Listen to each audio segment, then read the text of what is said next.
맞아서 세상의 모든 고난을 잘 이겨내신 주님께서 우리의 고난도 잘 이겨낼 수 있도록 은혜 주시기를 바랍니다.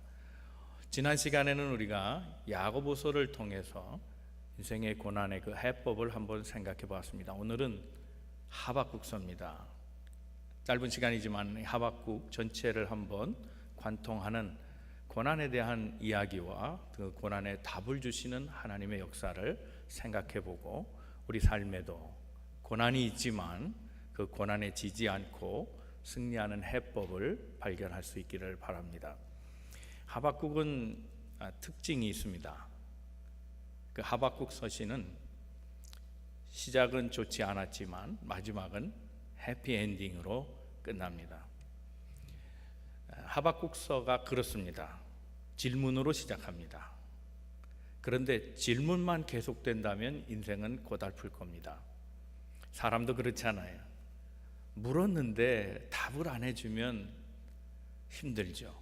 짜증나죠. 어렵죠. 그런데 물음에 대해서 누군가 명확한 답을 준다면 기쁨이 올 겁니다. 하박국서가 그렇습니다. 하나님한테 물었습니다. 많은 성경의 책들이 인생의 어려움을 얘기하는 부분이 많지만 답을 그렇게 쉽게 받은 게 별로 없습니다. 찾아야 합니다. 고난을 겪으면서 답은 뭘까? 힘쓰고 애쓰는 흔적들이 너무 많습니다. 그런데 하박국은 하나님께서 물을 때 직접 답을 해주시고 빠르게 응답해 주셨습니다. 그래서 비록 인생의 고난에 대해서 질문을 던지며 시작하지만 답을 주신 하나님 때문에 그 하박국서는 아름다운 해피엔딩으로 결말을 맺고 있는 것을 봅니다.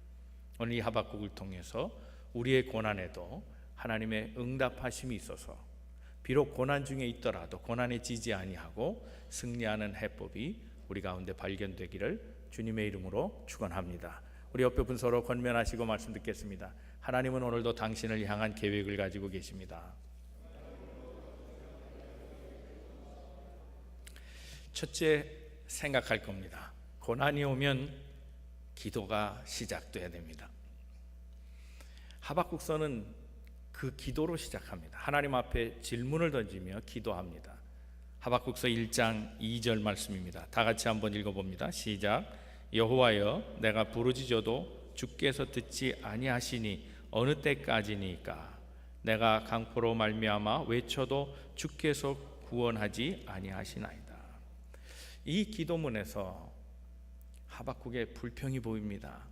뭔가를 원망하고 있습니다. 하나님, 왜 내 기도를 듣지 않으십니까? 내가 소리 질렀지 않습니까? 살려달라고. 지금 폭행을 당했습니다. 내가 지금 상처를 입고 도와주세요 했는데 왜 나를 돕지 않습니까? 항변하고 있습니다. 억울해하고 있습니다. 가슴 아프게 얘기합니다. 그런데 주님은 이 불평을 불평으로 이해하지 아니하고 아픔으로 이해하셨습니다. 사람도 그런 것 같아요. 불평하고 원망하는 사람들이 많습니다. 그런데 내면의 소리를 들어보면 그것이 반드시 불평이 아니라 가슴 앓이 소리입니다. 아프다는 신호입니다. 남편이 회사에 갔다 와서 이야기합니다. 상사가 이렇게 했다. 그래서 힘들다. 아래 직원은 이렇게 얘기하더라. 그래서 너무 힘들다. 위로 눌리고 아래로 치고 너무너무 힘들어 라고 말할 때에 그 말을 불평으로 이해하면 대화가 안 됩니다. 지금 아프다는 얘기입니다. 그 아픔의 소리를 들어야 하는 겁니다. 주님은 그렇게 들으셨습니다. 불평의 소리로 듣지 않고 아픔의 소리로 들으셨습니다. 사실 하박국은 마음이 아팠습니다. 왜 하나님의 공의는 저들에게 펼쳐지지 않는 것일까? 우리 민족을 억울하게 하고 포로로 잡아가며 죽이려고 하는 저들을 왜 하나님이 가만두실까? 정의가 땅에 떨어졌다. 그리고 우리는 비참한 지경이 되었다. 하나님, 우리를 도와주세요. 가슴앓이 소리를 하고 있는 겁니다. 그의 기도는 단지 불평과 원망으로 끝나지 않았습니다. 그는 하나님 앞에 확신을 가지고 이야기합니다. 하박국 2장 1절의 말씀입니다. 다 같이 한번 말씀 읽습니다. 시작. 그가 내게 무엇이라 말씀하실지 기다리고 바라보며 나의 질문에 어떻게 대답하실지 보리라 하였더니, 의문을 가졌습니다. 왜 하나님 나의 음성을 안 듣습니까? 나는 죽게 됐습니다. 내가 당한 일을 왜 모르십니까? 도와주세요 라고 말했지만 그의 깊은 마음 속엔 확신이 있습니다. 보리라 하는 말이 그 말입니다. 그는 초소 위에 올라갑니다. 그리고 하나님이 어떻게 하시는가를 보기를 원했습니다. 믿음으로 바라본 겁니다. 왜 하박국이 세상 사람들하고 똑같은 고민을 하지 않았겠습니까? 이 땅에 평화가 있는가? 이 땅에 정의가 있는가? 하나님이 살아계시다면 이 일을 그냥 두실 리가 없다. 반드시 처리하실 텐데 하나님은 마치 두 팔이 잘린 분 같이 도울 손이 없고 능력을 잃어버린 자처럼 우리에게 아무것도 해주지 않으시니 도대체 어떻게 된 것인가? 세상 사람들과 똑같이 무신론적인 발언을 할 수 있습니다. 그러나 하박국은 그렇게 하지 않았습니다. 하나님이 어떤 일이든지 하실 거라고 하는 확신을 가졌습니다. 그 답은 내 생각과 다를 수 있습니다. 어떤 말씀을 하시든지 그것은 분명히 옳은 길이며 진리라고 하는 사실을 믿고 하나님의 일을 보겠다고 하는 겁니다. 이게 믿음의 기도입니다. 사랑하는 성도 여러분, 우리가 믿음을 가지고 기도하기를 주님의 이름으로 축원합니다. 야고보서 1장 5절 이하에 보면 이 확신의 기도를 얘기합니다. 오직 믿음으로 구하고 조금도 의심하지 말라. 의심하는 자는 마치 바람에 밀려 요동하는 바다 물결 같으리니 이런 사람은 무엇이든 주께 얻기를 생각하지 말라. 두 마음을 품어 모든 일에 정함이 없는 자로다 그랬습니다. 확신이 없는 기도는 구하지 말라는 겁니다. 아무것도 얻을 수 없기 때문입니다. 믿음으로 구한 자만 얻을 것입니다. 삶에서, 신앙생활에서 이 기도는 얼마나 중요한지 모릅니다. 우리는 어릴 때부터 스스로 잘하는 것이 미덕임을 배웠습니다. 아이들한테도 율동으로 가르칩니다. 치카 착합니까? 치크 착합니까? 같은 치키치키차 초코초코초. 이를 닦으면 칭찬해 줍니다. 아, 우리 아이 참 잘하네. 혼자서도 이제 참 잘해요. 세수를 해도 칭찬해 줍니다. 아, 이제는 엄마 없이도 세수 잘하네. 그렇게 키워집니다. 모든 걸 혼자 하는 것이 미덕인 것처럼, 스스로 하는 것처럼 그렇게 키워집니다. 그렇습니다. 인간의 교육은 그렇습니다. 그러나 신앙생활은 그렇지 않습니다. 신앙생활은 혼자 잘하는 것이 결코 좋은 생활이 아닙니다. 하나님께 맡기는 삶입니다. 의지하는 겁니다. 믿음이 무엇입니까? 의지하는 겁니다. 하나님만 의지하는 겁니다. 하나님께 맡기는 것, 그것이 곧 기도입니다. 그래서 신앙생활을 잘한다는 것은 나 혼자 생활하는 것이 아니라 하나님께 맡기고 그를 의지하며 그가 주신 말씀에 순종하고 살아가는 겁니다. 그것이 옳은 신앙인의 태도입니다. 사랑하는 성도 여러분, 고난이 왔을 때 기도하십시오. 하나님은 우리의 마음 아픈 소리를 다 듣고 계시는 분이시라는 겁니다. 그리고 하나님께 확신을 가지십시오. 믿음으로 구하는 모든 기도는 하나님이 반드시 응답해 주실 것입니다. 두 번째, 하박국을 통해서 배울 수 있는 것은 고난에는 반드시 답이 있다고 하는 사실입니다. 하박국은 하박국 전체에서 2개의 기도를 드렸습니다.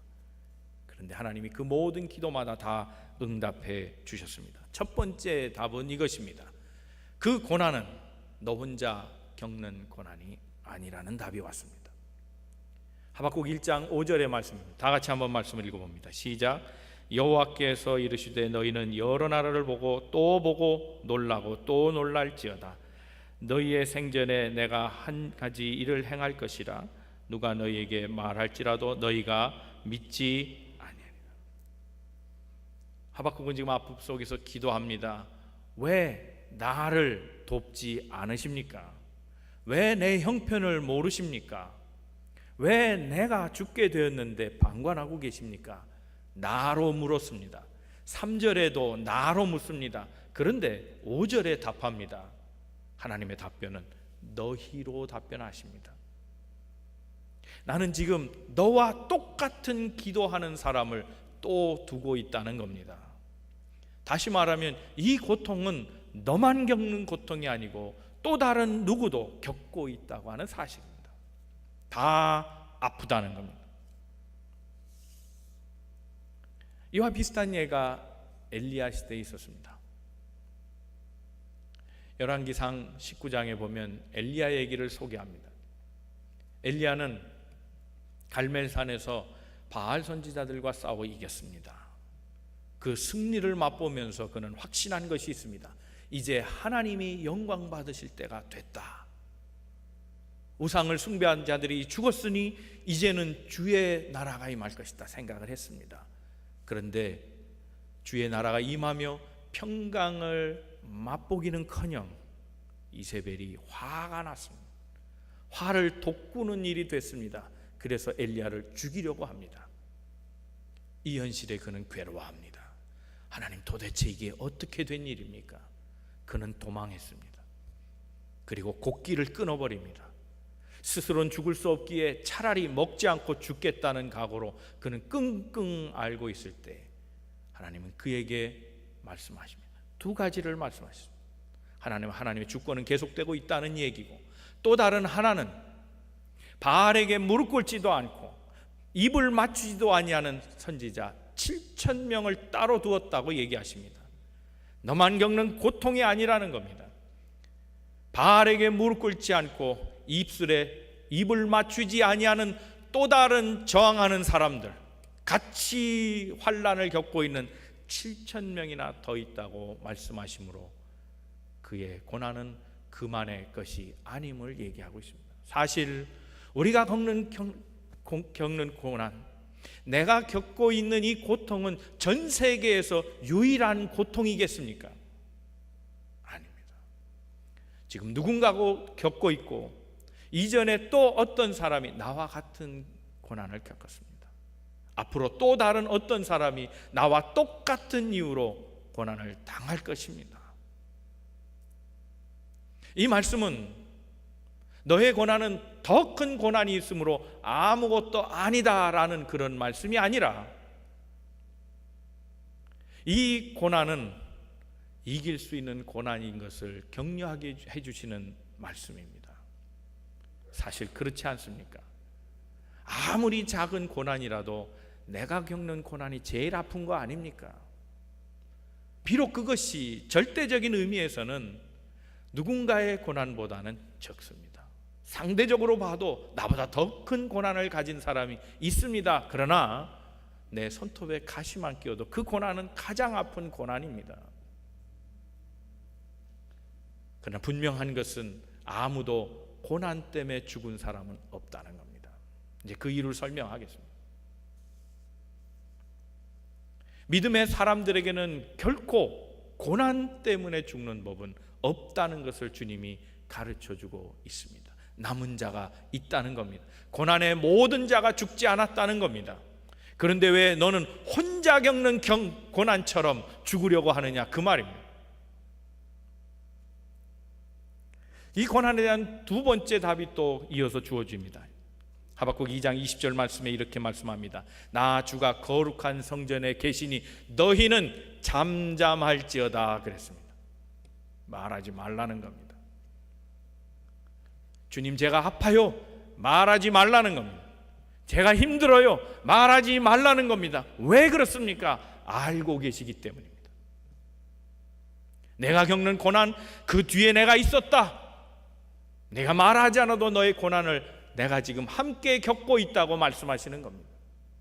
내가 외롭다고 느낄 때 내가 네 옆에 있었다. 너의 외로움을 내가 왜 모르겠느냐? 말하지 말라는 겁니다. 나의 등 뒤에서 도우시는 하나님, 내 스스로 나 혼자 모든 일을 해결해야 하기에 버거웠던 일들, 주님이 그것을 이미 알고 계신다고 하는 것을 말씀해 주고 있습니다. 사랑하는 성도 여러분, 고난이 왔을 때 기도를 시작하십시오. 아픈 소리를 들으시는 하나님이십니다. 믿음으로 구하십시오. 구할 때 하나님이 답을 주십니다. 혼자라고 생각하지 말고, 그래서 포기하지 말라 하십니다. 그리고 다 한다고 말씀하십니다. 내가 너를 돕겠다고, 너를 지원하겠다고, 빨리 그 고통에서 일어나기를 기다리고 계신 분이 바로 우리의 주님이라는 사실을 기억해야 할 것입니다. 세 번째입니다. 이제 고난이 와도 의인은 지지 않습니다. 왜냐하면 믿음으로 살 것이기 때문에 그렇습니다. 2장 1절에서 하박국은 하나님이 어떻게 하시는가를 보려고 할 때 하나님이 그에게 말씀하십니다. 이제부터 내가 하는 말을 너의 마음판에 새기라. 그리고 누가 너를 보거든 그것이 읽혀지도록 분명하게 새겨놓고 있어라 얘기하십니다. 그 마음판에 새길 말씀이 뭡니까? 믿음입니다. 확신입니다. 그 믿음이 보여지게 하라는 겁니다. 고난받고 있을 때 믿음이라는 글자가 보여지도록 그렇게 하라는 겁니다. 고난받고 있는 사람이 절망이라는 말을 새겨넣기가 쉽습니다. 힘들다, 어렵다, 고통받고 있다, 나는 안 된다라고 새겨넣기가 쉽습니다. 그런데 하나님은 그렇게 하지 말라는 겁니다. 그리고 주신 말씀이 우리가 잘 아는 하박국 2장 4절의 말씀입니다. 이 말씀 같이 읽어봅니다. 시작. 보라, 그의 마음은 교만하며 그 속에서 정직하지 못하나 의인은 믿음으로 말미암아 살리라.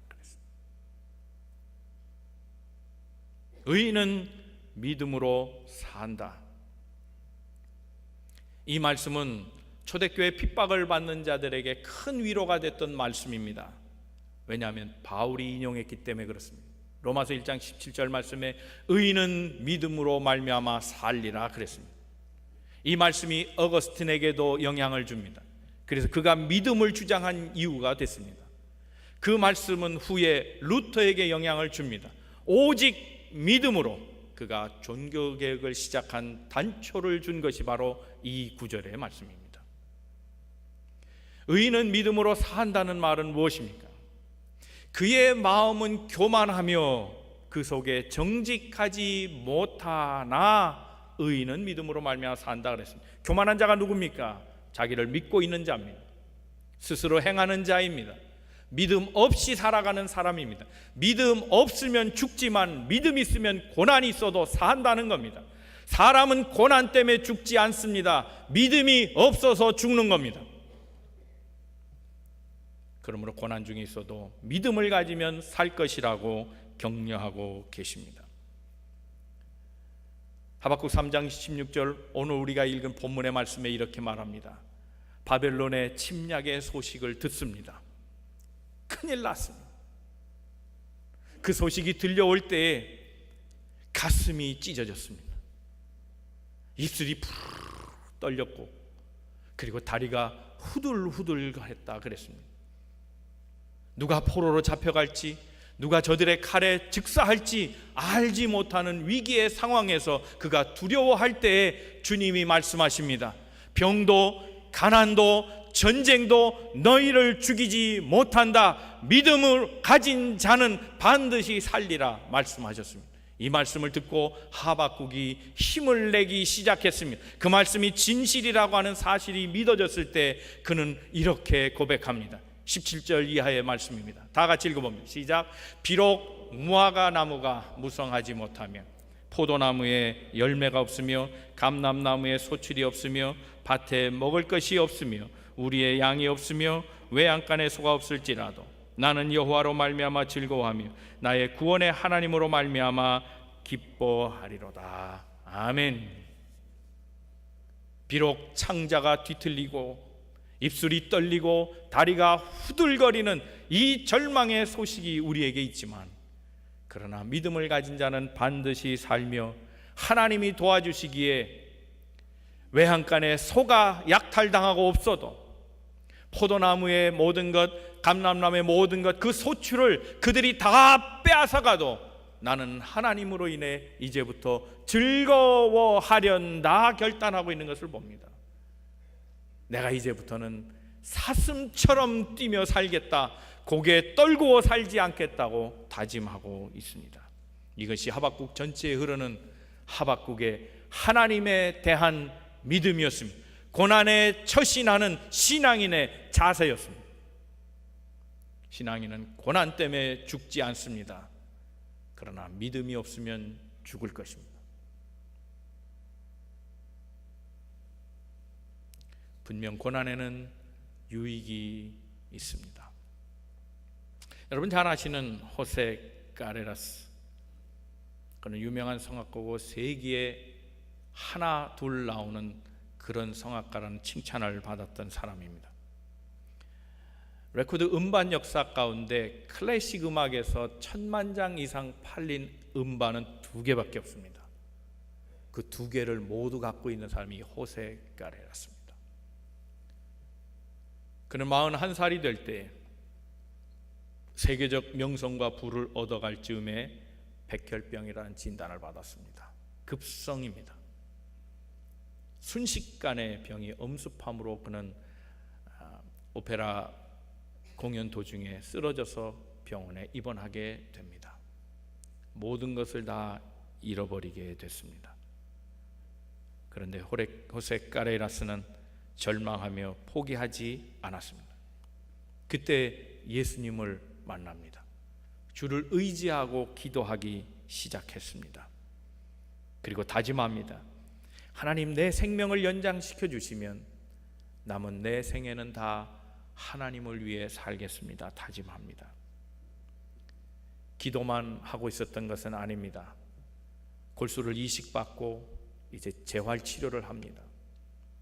화학적 치료를 경험하게 될 때 머리가 빠지기 시작했습니다. 손톱도 빠지기 시작했습니다. 몰골은 점점 피골이 상접해 가서 병자의 모습 그대로였습니다. 그런데 하나님은 그가 병상 중에도 찬송하며 기도하며 말씀을 보는 것을 보셨습니다. 그의 아픔을 아셨고 그가 확신하며 기도하는 모든 소리를 다 들어주셨습니다. 그의 고난에 대한 질문에 대해서 응답해 주셨습니다. 그리고 그는 믿음으로 살게 됐습니다. 그리고 1988년에 그가 모든 병을 치료받은 후에 호세 까레라스 백혈병 재단을 세우고 전 재산을 그곳에 기부합니다. 그리고 그 후에 모든 공연의 수익금은 다 이 병원을 위해 보내졌습니다. 그가 이렇게 고백했습니다. 때로는 질병도 은혜가 될 때가 있다. 나는 백혈병과의 싸움을 통해서 나보다 남을 아는 사람이 되었다. 이제 나는 단순히 노래만 부르는 것이 아니라 하나님을 증거하고 절망에 빠진 사람에게 소망을 주는 삶을 살기를 원한다. 그랬습니다. 평안하고 축복된 삶을 살면 그것이 좋은 것처럼 보이지만 아닐 때도 있습니다. 고난을 통하지 아니하면 깨달을 수 없는 것이 얼마나 많은지 모릅니다. 너무나 많은 것 때문에 감사를 잊고 있는 건 아니죠. 공기에 대한 것이 그렇습니다. 물에 대한 것이 그렇습니다. 건강에 대한 것이 그렇습니다. 그러나 잃고 나면, 부족하면 괴로워하는 것이 바로 이 풍요로 말미암은 것입니다. 너무 많기 때문에 은혜를 모를 때 하나님 고난이 나는 방법을 통해서 우리를 하나님의 은혜를 깨닫게 하십니다. 세상에 보이는 것만이 다는 아닙니다. 보이지 않는 것이 있습니다. 그것은 마음의 눈을 통해 봐야 합니다. 영의 눈을 통해 봐야 합니다.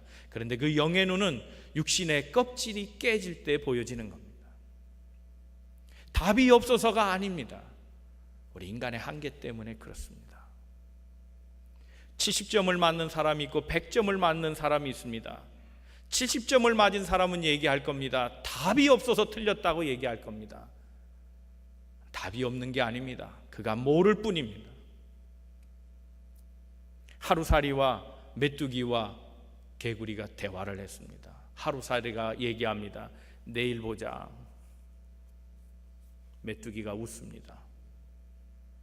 메뚜기가 개구리 보고 헤어질 때 인사합니다. 봄에 보자. 때는 가을이었습니다. 개구리가 웃습니다. 그러나 그 개구리도 1년생입니다. 내일을 모릅니다. 내일이 없는 것이 아니라 내일을 모를 뿐입니다. 답이 없는 것이 아니라 답을 모를 뿐입니다. 그것이 인간의 한계입니다. 답은 하나님에게 있습니다. 그 하나님이 고난을 통해 우리에게 답을 알려주십니다. 하박국 선지자는 죽었습니다. 그러나 그의 믿음만은 결코 죽지 않았습니다. 그의 믿음으로 초대교회 핍박을 받은 사람들이 힘을 얻었습니다. 그 이후에도 수많은 사람들에게 핍박의 시대에 용기를 주었고 오늘 우리에게도 믿음을 주고 있습니다. 그래서 그는 육신으로는 죽었지만 그의 믿음이 오늘도 살아있음을 우리가 느낄 수 있습니다. 믿음을 지킨 그리스도인은 죽지만 죽지 않습니다. 사랑하는 성도 여러분, 오늘 우리에게 고난이 있습니다. 고난이 있을 때 세상 사람들처럼 살지 마십시오. 기도하십시오. 기도할 때 하나님이 우리의 원망과 불평조차도 아픔의 소리로 들으시고 응답해 주십니다. 이왕 기도하실 바에야 확신을 갖고 기도하십시오. 그 확신의 기도가 응답을 이룹니다. 고난 중에 답이 있음을 기억하시고 하나님께 물으십시오. 주님 말씀해 주십니다. 이 고난은 포기할 것이 아니라 다시 일어설 고난임을 말씀하시며 우리 혼자 겪는 것이 아니기에 용기를 내라는 주님의 음성을 듣게 될 것입니다. 그리고 이 고난을 통해서 하나님이 우리를 다루어 가십니다. 믿음이 있게 하십니다. 왜냐하면 믿음은 우리를 살게 하는 힘이기 때문에 그렇습니다. 고난을 통해 믿음을 배우십시오. 믿음으로 환난을 이겨내시고 믿음으로 모든 역경과 고난을 이겨내십시오. 하나님은 우리의 후원자시며 우리의 회복을 기다리고 계시는 사랑이 많으시고 무엇이든지 도와주실 수 있는 능력의 하나님인 것을 기억하고 고난 중에 절망하지 마시고 고난에 기대서 있을 때 하나님께 답을 묻고 그것으로 인해 승리하는 우리 모든 성도들 다 되시기를 주님의 이름으로 축원합니다. 기도하겠습니다.